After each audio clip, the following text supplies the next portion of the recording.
Wah, saya berasa lagi flashback zaman saya sekolah Madrasah. madrasah, betul banget. Ya, jadi gini, madrasah bagi saya itu momentum, momentum mengenal sejarah Rasulullah, sejarah para sahabat yang luar biasa. Madrasah bagi saya jatuh cinta terhadap tarikh Islam. Jadi kalau dilihat bentangan yang selama 30 tahun itu kurang lebih sekitar 30 negara sekarang. 30 negara dibentuk dalam kurun waktu 30 tahun dalam pimpinan Khulafaur Rasyidin.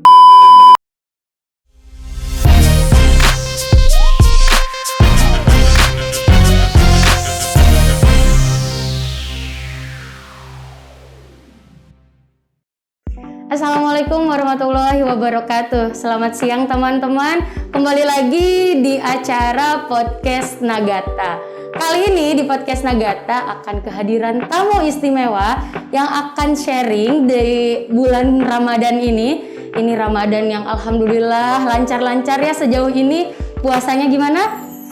Lancar dong. Semoga berkah selalu, pahalanya mengalir, lebih banyak lagi kebaikan-kebaikan yang dilakukan setiap harinya. Nah, pada podcast hari ini penasaran gak siapa ya kira-kira yang akan menjadi pemateri atau yang akan kita ajak bincang-bincang nih untuk mencari berkah di bulan suci Ramadan. Untuk itu, mari kita sambut pemateri kita, Bapak Sofyan Anugrah. Waalaikumsalam. Gimana Bapak kabarnya, sehat? Alhamdulillah, luar biasa. Nih, teman-teman perlu tahu Bapak Sofyan Anugrah ini selain sebagai guru akuntansi, ketua jurusan di akuntansi, juga terlibat aktif di beberapa kegiatan sosial, terutama kegiatan dakwah yang beliau naungi di sebuah komunitas yang bernama Koin. Boleh dijelaskan dulu Bapak Ian gimana sih kegiatannya? Satu lagi. Apa tuh? Beliau itu bendahara. Wah, Masya Allah. Betul Bang? Boleh. Betul, berarti amanah sekali, Masya Allah. Tenang, amanah takkan salah memilih pundak.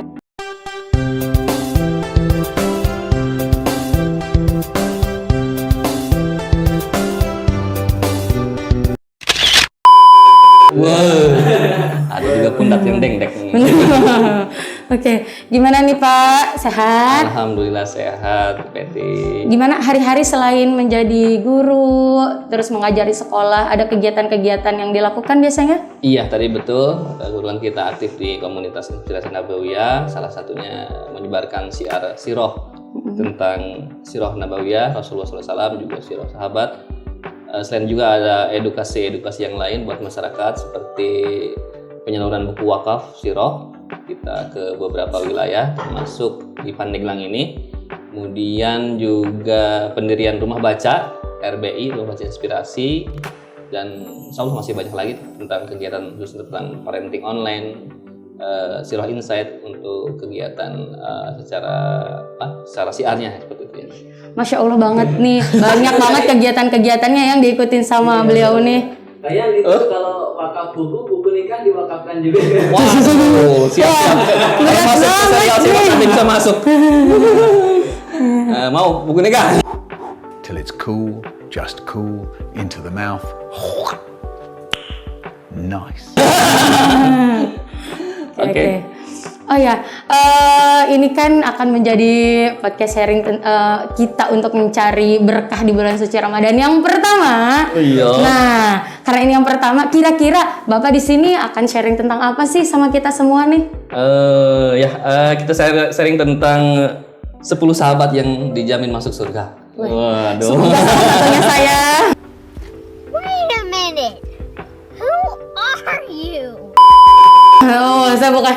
Ya, kira-kira siapa aja tuh Pak 10 sahabat yang dijamin masuk surga? Ya Allah, pengen banget tuh kita jadi salah satunya. Jadi Rasulullah pernah menyampaikan tentang 10 orang ini.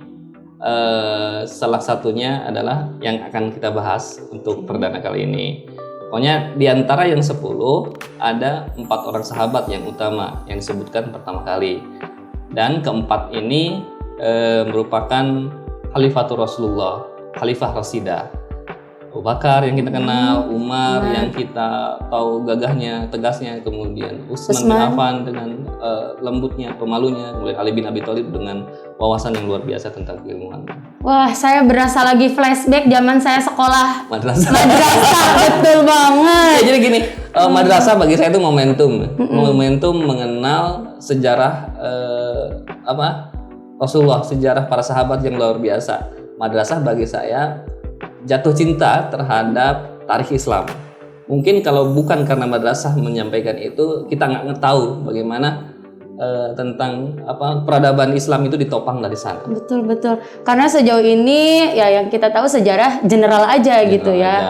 Jadi, jarang banget orang langsung ngungkap tentang sejarah yang lebih ke Islam. Dan memang sejarah itu termasuk mata pelajaran yang mungkin orang bosan gitu kan, orang jenuh dan sebagainya. Karena ada beberapa pola yang terkadang kita salah mempelajari ilmu ini gitu kan. Padahal sejarah itu fungsinya adalah untuk mengambil hikmah. Betul. Kemudian mengkoneksikan, menghubungkan dengan kondisi realitas sekarang. Jadi sejarah itu sebenarnya kunci untuk ke masa depan. Para sahabat, para salafus saleh, terus zamannya Umawi, zamannya Abbasi, zamannya Utsmani, itu mereka didik anak-anaknya dengan sejarah. Dan sejarah itu pelajaran nomor ketiga setelah Al-Quran dan Hadis. Dan itu wajib dimiliki oleh para sultan. Wih, Masya Allah. Jadi sejarah itu ilmu para sultan. Belajar sejarah. Ya, berarti kalau ada orang yang pernah bilang nih, belajar sejarah itu kayak orang yang nggak bisa move on. Kok belajarnya tentang masa lalu terus? Padahal gak gitu konsepnya ya Pak ya. Sebenarnya simple. Kenapa kok nggak bisa move on seperti itu? Kita lihat Muhammad Al-Fatih. Muhammad Al-Fatih adalah salah satu sultan, salah satu pimpinan Utsmani yang dengan cerdas dan cerdik dan cerdasnya bagaimana melayarkan perahu 72 bahtera ke atas bukit Galata. Wah. Kenapa bisa seperti itu? Karena Muhammad Al-Fatih, Sultan Fatih ini, dia senang sejarah. Dia terinspirasi dari Nabi Musa. Nabi Musa itu menyimpan bahteranya itu bukan di laut, bukan di pantai, bukan di dermaga, tetapi di atas bukit.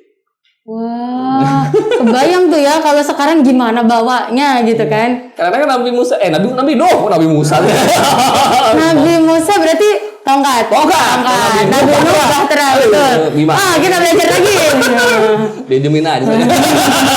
Saya juga tadi mikir ini tongkat apa? Kalau Nabi Musa itu tongkat, Nabi Nuh itu bahtera. Jadi kan Nabi Nuh udah tahu tuh kenapa diperintah Allah untuk membuat bahtera. Pasti temennya bahtera itu laut. Dan kenapa ditugaskan itu di atas bukit yang tinggi sampai masyarakat kaumnya itu mengolok-ngolok? Karena dia nggak tahu ke depannya seperti apa. Ketika lautan datang, air penuh dari atas langit, dari bawah bumi keluar, maka laut kayak banjir. Jadi akhirnya yang tadinya si perahunya ini di atas, akhirnya dia yang setara gitu. Tinggal berlabuh saja. Itu yang bisa diambil dari sejarah. Kenapa harus belajar sejarah? Bukan karena nggak bisa move on ya teman-teman. Ingat. Karena pola sejarah itu berulang. Oke, yuk kita balik lagi. Tadi ngebahas tentang Khulafaur Rasyidin. Ada 4 sahabat yang utama nih. Tadi katanya salah satunya mau dibahas nih tentang Abu Bakar As-Siddiq. Siapakah Abu Bakar As-Siddiq itu? Oke, Abu Bakar udah jelas ya khalifah pertama. Jadi kita lihat tuh generasi secara khalifah kekhalifahan dulu. Kita ngomongin masalah Khulafaur Rasyidin. Khulafaur Rasyidin ada 4 dari awal tadi. Salah satunya adalah Abu Bakar As-Siddiq. Jadi luar biasanya kekhalifahan ini menjadi jalan kepemimpinan yang harus diikuti. Karena Nabi sudah menyampaikan, ikuti sunnahku dan ikuti sunnah para khulafaur rasyidin yang ditunjuk setelahku. Dan ini menjadi sebuah titik poin buat kita untuk jauh bagaimana untuk lebih memahami dan bahkan boleh untuk jatuh cinta dan meladani mereka. Abu Bakar As-Siddiq ya. Jadi kekhalifahan ini kalau kita lihat itu bentangannya itu cukup luas.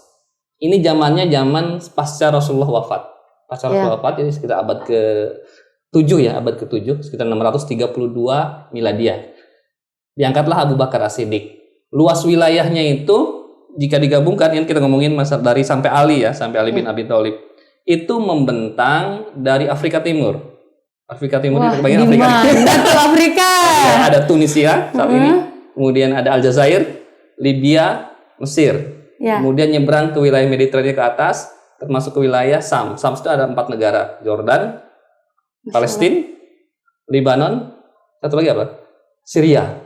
Sam sekarang. Jelas banget ini. Lagi ngebayangin gimana tuh bentukannya gitu ya, Masya Allah. Nanti Kaim kasih. Ya.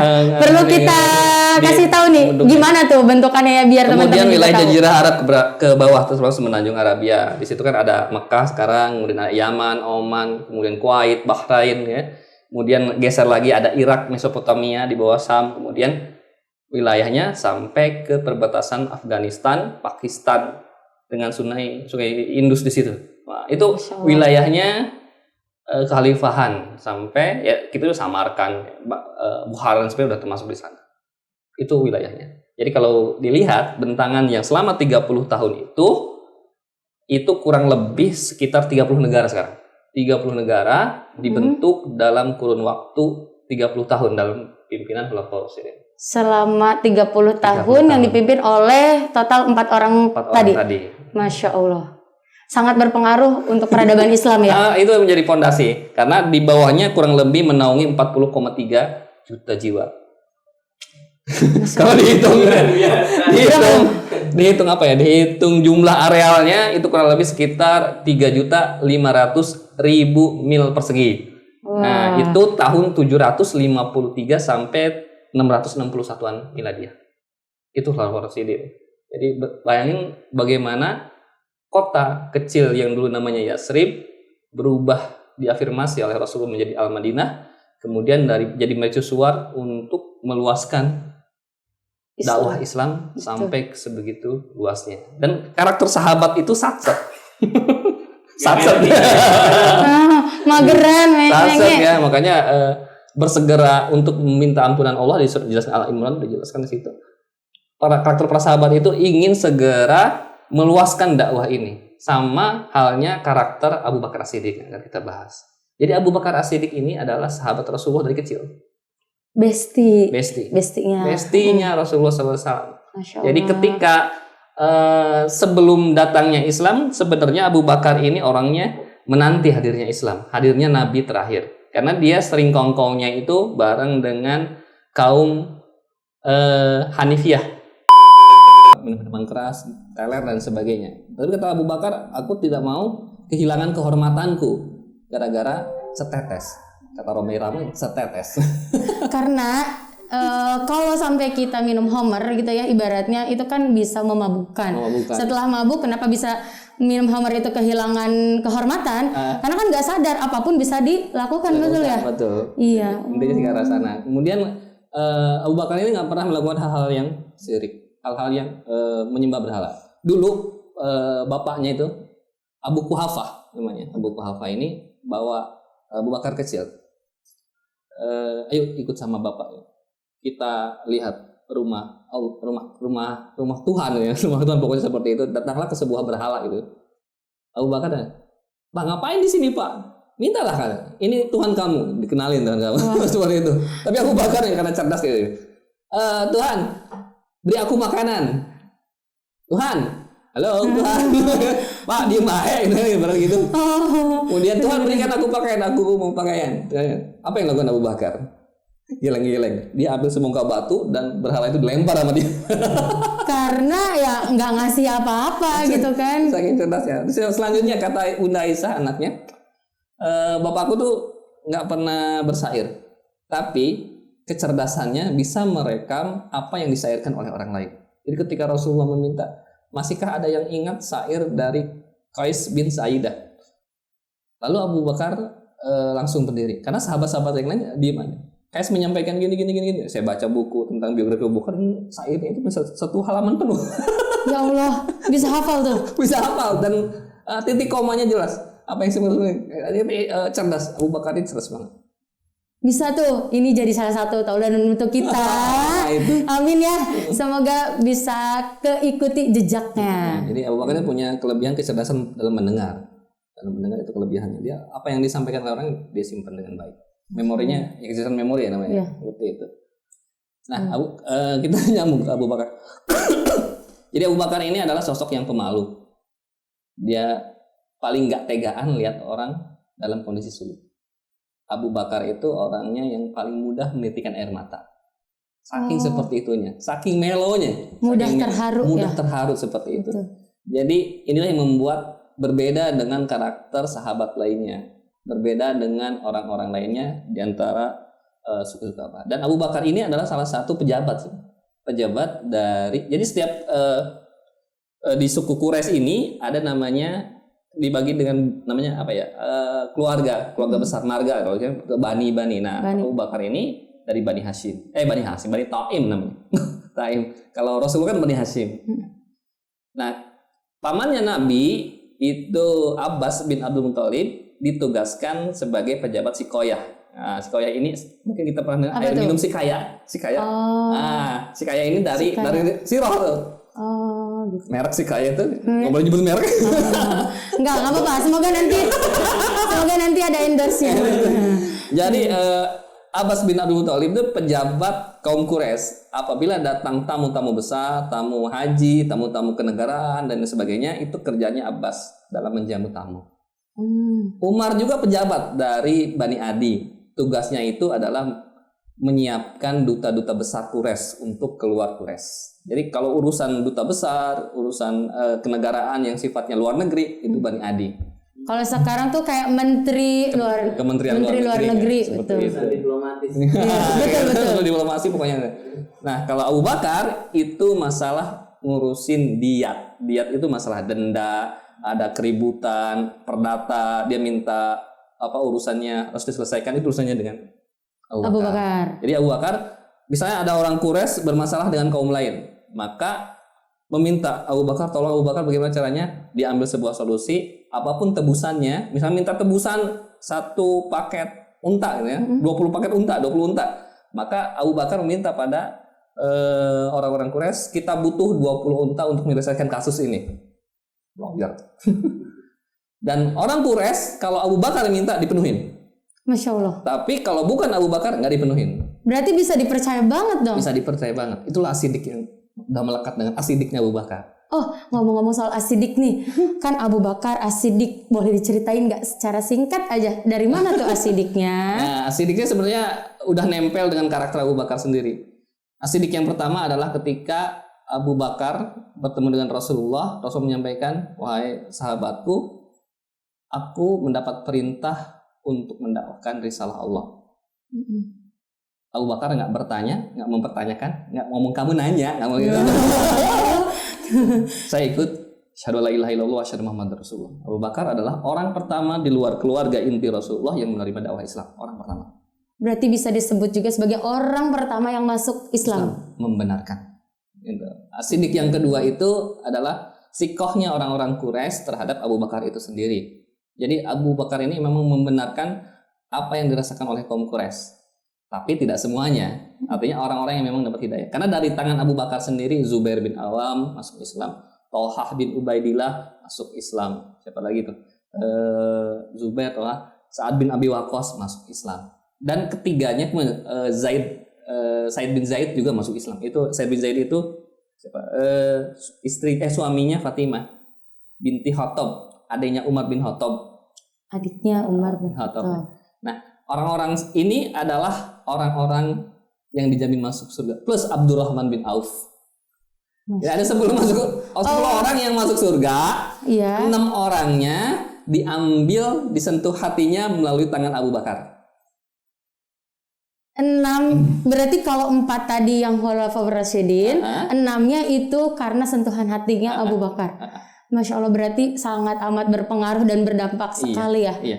Abu Bakar ini. Jadi Abu Bakar orang pertama, Umar, Utsman, Ali. Sisanya Zubair bin Awam, Tolhah bin Ubaidillah, Sa'ad bin Abi Waqqas, siapa itu? Said bin Zaid, Abdurrahman bin Auf. Satu lagi Abu Ubaidah bin Jarrah. Nah, Abu Ubaidah bin Jarrah ini berbeda sendiri melalui tangan Rasulullah. 10 orang yang dijamin masuk surga. Masya Allah. Asyara mubashir. Kira-kira teman-teman kalau disuruh nyebutin ulang yang 10 orang itu gimana? Semoga nanti bisa ya. Ada kuisnya. Ada kuisnya. Seperti itu. Nah, teman-teman semua, tadi sampai tentang asidiknya. Kemudian asidik yang kedua selanjutnya itu kenapa digelar asidik? Itu ketika Rasulullah Isra Mi'raj. Berarti kalau ngomong soal Isra Mi'raj itu sejarah tentang sholat. Sejarah tentang sholat. Oke. Jadi ketika Rasulullah ditinggal pamannya yang menjaga dakwahnya, Abu Thalib. Kemudian ketika Rasulullah ditinggal istrinya, Bunda Khadijah, dari eksternal ditinggal, lapangannya ditinggal kan, yang menjaga di lapangan, yang menenangkan dari dalam ditinggal. Jadi Rasulullah benar-benar sendiri. Tapi tidak berhenti untuk berdakwah. Makanya tahun tersebut adalah tahun kesedihan. Akhirnya tetap berdakwah sampai dakwahnya itu ke wilayah Taif. Nanti kalau umroh, cobalah datang ke Taif. Itu udaranya dingin, buah-buahan di sana ada. Nah, itu ada sebuah kaum di sana, kaum yang diharapkan oleh Rasulullah untuk menerima dakwah Islam. Seperti itu. Tapi yang terjadi adalah ekspektasinya berbeda. Ternyata di sana dilempari kan, sampai anaknya itu, siapa anaknya? Udah mah lagi galau, sedih di tahun kesedihan, pas lagi dakwah ujiannya bertubi-tubi ya. Anaknya itu siapa? Zaid bin Harithah itu sampai menjadi junahnya, jadi perisainya. Punggungnya sampai berdarah, kepalanya sampai berdarah. Jangan sampai ada batu datang itu mengenai Rasulullah. Batu datang di tangan. Sampai berdarah, batu ya, bukan bola ya. Tapi itu dilakukan saking cintanya Zaid terhadap Rasulullah SAW. Disitulah Nabi berdoa, ya Allah, jika dakwahku sampai dengan langkah ini tidak diterima, kemudian risalah ini sudah aku sampaikan dan mereka tidak menerima, kata Rasulullah, tidak apa-apa. Walaupun aku terluka, tidak apa-apa. Jasadku terluka, tidak apa-apa. Sambil menangis Rasulullah. Padahal situ udah ada malaikat. Malaikat yang disuruh oleh Allah untuk diberikan apapun yang diminta Muhammad, jalankan. Lalu malaikat Taif itu bilang, wahai Rasulullah, andai gunung Taif ini kami angkat lalu kami berikan kepada penduduk Taif, akan aku lakukan. Terus apa tuh kira-kira yang dilakukan sama Rasulullah? Yang dulu nama Rasul, jika malaikat minta ke kita apa? Eksekusi. Tapi Nabi, kita bukan Nabi ya, Rasulullah apa yang jawabnya? Jangan lakukan, karena mereka tidak tahu. Jangan lakukan, mereka tidak tahu. Nah, kembali ke doanya, lanjutin doanya. Ya Allah, nggak apa-apa, jasadku terluka, hatiku terluka, nggak apa-apa, nggak masalah, asalkan engkau ridho. Andaikan ada wilayah yang harus aku datangi lagi, jauh dari Taif, kemanapun aku akan datangi, dan mereka pun mengulang apa yang dilakukan penduduk Taif kepadaku, jasadku terluka, hatiku terluka, tidak apa-apa ya Rasulullah. Aku lakukan ini ya Allah, aku lakukan ini ya Allah, Rasulullah, lakukan. Asalkan engkau ridho, asalkan engkau tidak marah. Bilang ke Allah doa dan sudah. Asalkan Allah nggak marah. Dan itulah bahasa Rasulullah yang menggetarkan arasnya Allah. Dan hadiahnya adalah Isra Mi'raj. Kalau kita kan dapat annual meeting ya, dapat reward, traveling mana gitu kan. Iya, tapi Allah ini traveling ke langit. Traveling ke langit langsung menembus langit. Akhirnya kan Rasulullah kurang lebih tahun ke-11 atau ke-12 kenabian diberkatkan oleh Allah Isra Mi'raj. Mekah, Madinah yang perjalanan secara normal itu 1 bulan. Kuda terbaik dan penunggang kuda terbaik. Kemudian dari Masjidil Aqsa Palestina dilesatkan ke Sidratul Muntaha bersama para nabi, di situ ketemu Nabi Musa, Nabi Idris, Nabi dan sebagainya. Dapat perintah salat tadi. Dan kembali subuh. Perjalanan 1 malam. Yang harusnya 1 bulan ditempuh selama 1 malam. Iya. Kalau bolak-balik 2 bulan. Iya, benar. Harusnya 2 bulan berarti ya, betul-betul. Nah, apa hubungannya dengan Abu Bakar Siddiq? Nah, ini ada kelanjutannya nih. Gimana tuh gimana? Nah, ketika pagi udah di Mekah kan Nabi. Ya, kalau kita jet lag mungkin ya. Jet lag. Nabi termenung, ya Allah. Termenung sendiri. Nah, dilalanya ketemu Abu Jahal. Ketika termenung di Baitullah, ketemu Abu Jahal. Wahai Muhammad, kenapa kau termenung seperti itu? Abu Jahal sendiri gayanya seperti itu. Nabi menyampaikan, saya melakukan perjalanan dari Mekah ke Madinah dalam 1 malam. Lalu kembali lagi pada paginya. Menjelaskan gini, naik kuda ya, bisa terbang gitu, kemudian melesat dengan kecepatan yang luar biasa, kemudian melesat sampai bersujud mendapatkan perintah salat. Nah, kepikiran tuh sama Abu Jahal. Kalau kata anak saya ketawa jahat. Namanya. Sarkas. Nah, ini momennya kata Abu Jahal dalam hatinya. Kalau ada sinetron ada bahasa ini momennya. Ngomong dalam hati Saatnya ceritanya. menjatuhkan dakwah Nabi. Saatnya menjatuhkan. Karena mikirnya mungkin nggak mungkin lah gitu kan. Aku aja nerima. Mana mungkin? Kita aja penunggang kuda terbaik dengan kuda yang paling sehat pun 1 bulan perjalanan. Ini bolak-balik 2 bulan. Engkau 1 malam. Masa sih? Iya betul. Seperti itu. Gini aja kata Abu Jahal. Mau nggak informasi ini kita beritakan? Iya. Kita siarkan ke seluruh penduduk. Lalu Rasulullah mengiyakan. Nah, apa-apa, mengiyakan. Ini juga siar.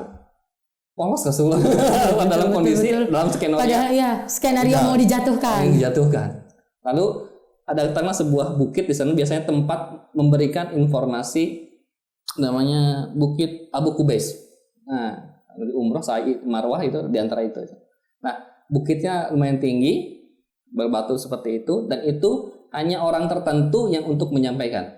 Apabila ada orang lain menyampaikan informasi, nggak boleh. Jadi itu tempat untuk menyampaikan kalau kita berita duka telah meninggal gini, atau berita persiapan perang telah datang pasukan Abraha dari luar, apa yang harus kita lakukan, informasi siap-siap. Nah itu toanya zaman dulu. Kalau sekarang kan udah ada WA, Berarti itu 11. media komunikasi pada saat itu ya. Namanya Bukit Abu Kubais. Akhirnya digandeng Rasulullah oleh Abu Jahal. Wahai penduduk Quraisy, dengarkan ini semua. Ada informasi penting.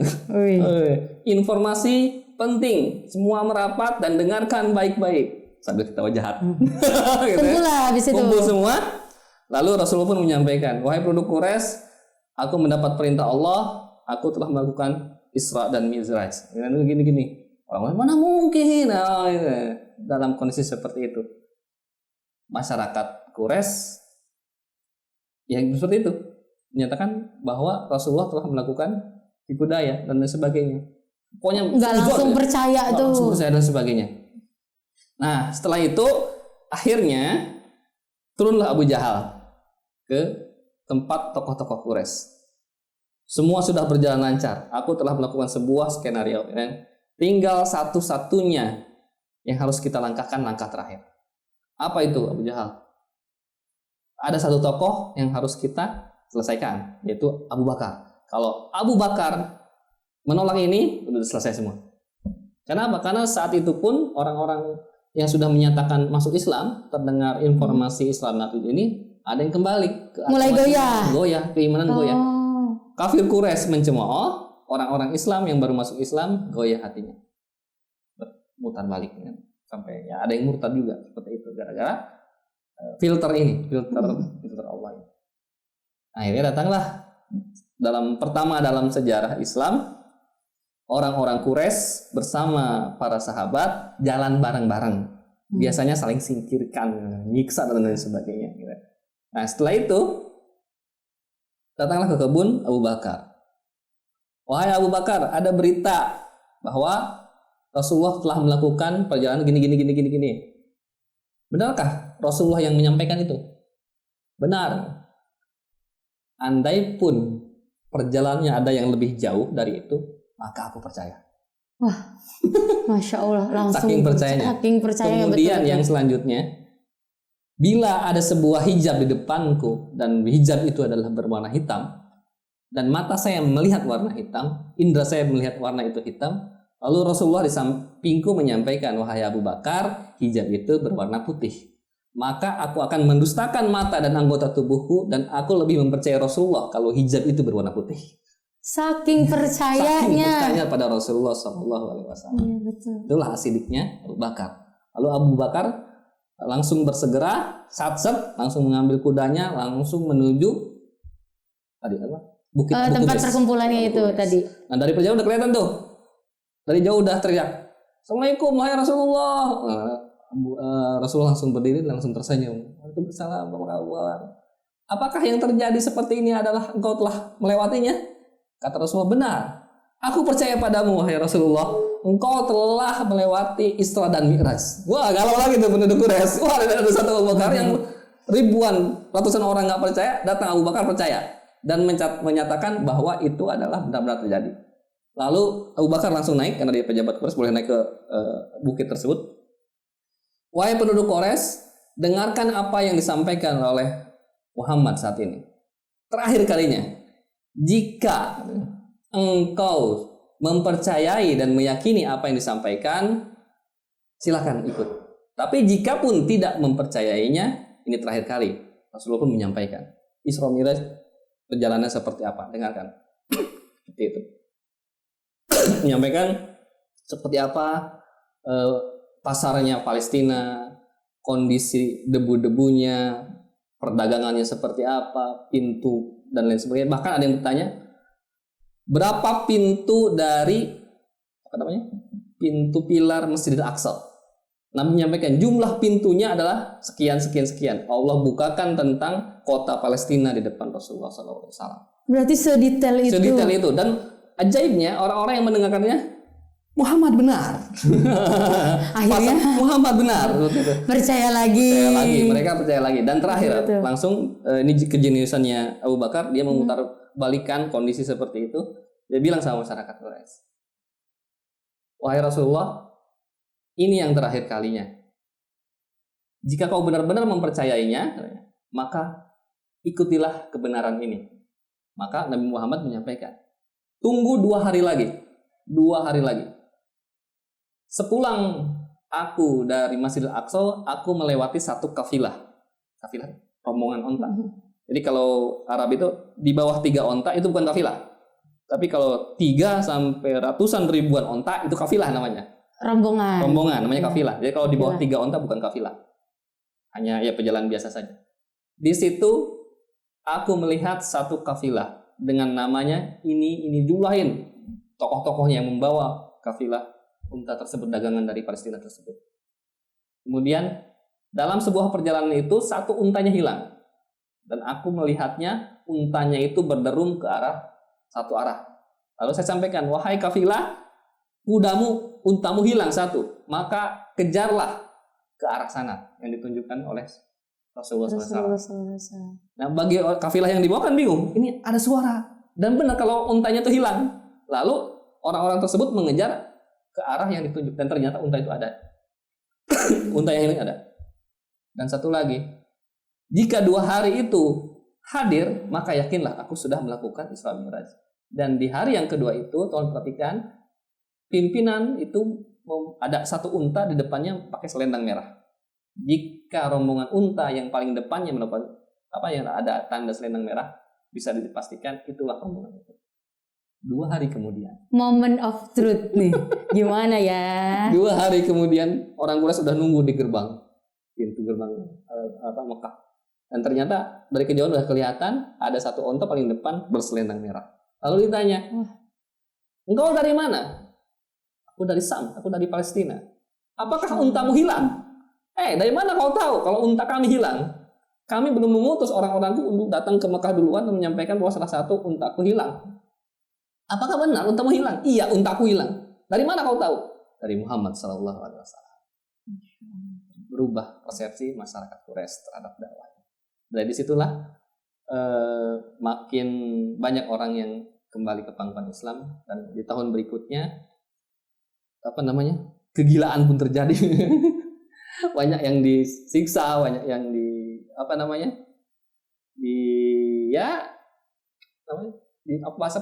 persekusi dan sebagainya. Eksekusi. Persekusi. Kenapa?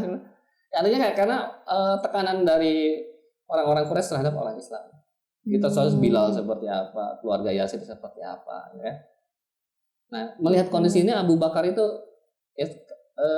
miris gitu, mudah bersedih gitu. Nah, kembali ke tadi kan, asidiknya Rasulullah udah jelas ya seperti itu ya. Iya. Itu. Nah, kita masuk ke karakter berikutnya, karena saking mudah terharunya, semua budak-budak yang sudah menyatakan diri masuk Islam itu kan disiksa ya. Bahkan Abu Bakar itu sampai membebaskan semua orang yang dia sanggup. Jadi kurang lebih kalau fakta berikutnya itu, Abu Bakar itu sampai mengeluarkan uang sekitar 92 miliar untuk membebaskan budak-budak yang disiksa. Bilal bin Rabah, kemudian Amir bin Fuhaira, Zinira, dan masih banyak lagi. Semua Sampai-sampai bapaknya bilang, wahai Abu Bakar, apa yang kau lakukan? Pakai uang mana lagi yang akan kau habiskan untuk membebaskan teman-temanmu? Harta mana lagi yang akan kau habiskan? Ini bukan masalah perkara harta, ini bukan masalah perkara uang, Pak. Ini masalah ukhuwah, kecintaan terhadap Rasulullah SAW. Berarti royal banget ya? Royal banget. Dan dia memang pengusaha. Dan salah satu karakternya lain adalah dia adalah pengusaha pakaian. Kemudian karena karakternya dia memiliki sebuah keilmuan yang berbeda, dia menguasai ilmu silsilah. Ilmu silsilah. Gimana tuh? Silsilah itu dia tahu anak ini, bapaknya ini, berarti silsilah. sampai ke atas-atasnya beliau tahu. Beliau tahu. Jadi dia tahu suku-suku apa saja yang ada di wilayah Timur Tengah. Jadi ini berkaitan dengan korelasinya dengan dia sebagai pedagang. Jadi Abu Bakar kalau ketemu dengan orang Yaman, tahu karakter seperti apa. Jadi dia tahu sejarah suku tersebut. Kelebihannya apa, kekurangannya apa, dan pola komunikasinya pun nyambung. Karena dari berjualan itu kan terjalin silaturahmi ya. Jadi akhirnya tahu. Jadi semua orang yang berinteraksi dengan Abu Bakar pasti tahu, disenangi. Kalau Abu Bakar itu, siapa sih yang nggak senang? Dari mana? Oh ini. Oh dengannya ini ya, pasti senang. Ini banget, welcome banget orangnya. Dia orang supel sekali. Supel, betul. Oke, ada lagi? Ceritanya amat sangat luar biasa. Banyak banget nih yang bisa diambil dari kisahnya Abu Bakar As-Siddiq, teman-teman. Jadi ada satu pertanyaan terakhir nih yang ingin saya tanyakan. Kira-kira selain tadi ada kecerdasannya yang Masya Allah banget tentang Abu Bakar As-Siddiq nih. Terus tadi orang terpercaya, royal. Berarti banyak juga gitu ya yang bisa menjadi moral lesson atau yang bisa kita ambil untuk generasi sekarang gitu ya. Ya, satu hal lagi ya. Abu Bakar itu adalah orang yang paling mencintai Rasulullah dibandingkan dirinya sendiri. Nah, kita sekarang gimana nih cintanya sama Nabi ya? Tahu nggak sirahnya, tahu nggak keluarganya? Abu Bakar itu memiliki karakter seperti itu. Dia mengutamakan Allah dan Rasulnya. Jadi suatu ketika Abu Bakar ini pernah melihat seseorang, orang kafir Quraisy, ya musyrik Quraisy. Rasulullah sedang sholat, orang kafir Quraisy ini membuka selendangnya lalu mengikat leher Rasulullah. Mau dicekik. Nah, itu Abu Bakar langsung menyingkirkannya. Padahal secara postur tubuh, kata Bunda Aisyah, Rasulullah Abu Bakar itu wajahnya putih bersih, kurus. Kalau memakai pakaiannya melorot, saking langsingnya, gitu. Kalau ada angin kencang, Abu Bakar itu mundur, tertiup angin. Tapi bukan perkara fisiknya, Islam nggak melihat itu, tapi kekuatan keimanannya. Makanya jika iman Abu Bakar ditimbang dengan umat, maka masih berat timbangan keimanannya Abu Bakar. Itu Rasulullah yang bilang seperti itu. Dan karena as-siddiqnya, kalaulah saya boleh mencari khalil, kekasih dari kalangannya, maka aku akan mengambil Abu Bakar sebagai khalil itu, sebagai kekasih yang terbaik. Makanya perjalanan Abu Bakar dengan Rasulullah itu seiring sejalan. Di mana ada Rasulullah pasti di situ Abu Bakar. Ketika hijrah, Abu Bakar yang mendampingi. Ketika apapun pasti Abu Bakar ada di samping. Sampai Ali bin Abi Thalib itu pernah membuat namanya Aris. Aris itu semacam panggung kecil untuk memberikan komando singgasana gitu ya.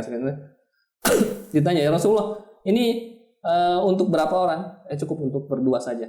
Siapa yang berdua? Ternyata untuk Abu Bakar.